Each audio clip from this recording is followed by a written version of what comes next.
ভাইরে, একদিকে আমাদের এই সোনার দেশের বালের মানুষ মারামারিতে ব্যস্ত, আর অন্যদিকে আমাদের এই সরকার কোটি কোটি টাকা বাজেটে ফ্রিল্যান্সারদের জন্য তৈরি করছে এক ওয়েবসাইট।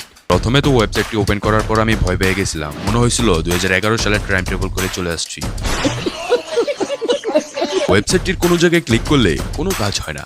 যেই পরিমাণে খুশি আমি ওয়েবসাইটটির কথা শুনে হয়েছিলাম, সেই খুশি এখন আমার বাথরুমে। অনেকক্ষণ খোঁচাখুচি করার পর ঢুকতে পারছি সাইনিং অপশনে। সেইখানে আবার বানাম ভুল করে লিখে রাখছে আমি নাকি ভুল তথ্য দিলে আমার বিরুদ্ধে লিগেল অ্যাকশন হবে। তথ্য চাওয়ার জায়গায় শুধু একটা ফোন নাম্বার চাইছে, তাও ফোন নাম্বারের ওটিপি আসে না। তখন আমি বুঝতে পারছি ওরা তো ওটিপি আসার সেট আপই করে নাই, শুধু পেজটা বানায় রাখছে। এর চেয়ে লজ্জাজনক বিষয় আমাদের জন্য আর কি হইতে পারে। আমার বন্ধু রাফিকে যদি 500 টাকাও দেয়, এর চেয়ে ভালো ওয়েবসাইট বানাই দিবে। এইরকম অবস্থা যদি হয় সরকারের হাল, তাহলে বুঝে নিও অন্ধকার আমাদের আগামীকাল। এই জন্যই হয়তো খালিদ ফারহান দেশের বাইরে থাকে। শেষমেশ আমি ইউসুফ একটা কাজের কথা কই, আমার এই ভিডিওটা ভালো লাগলে লাইক করে দিও, আর না ভালো লাগলেও লাইক করে দিও। ভিডিও আরো দেখতে চাইলে আমার চ্যানেলকে সাবস্ক্রাইব করো, আর যদি না দেখতে চাও তাও আমার চ্যানেলকে সাবস্ক্রাইব করো।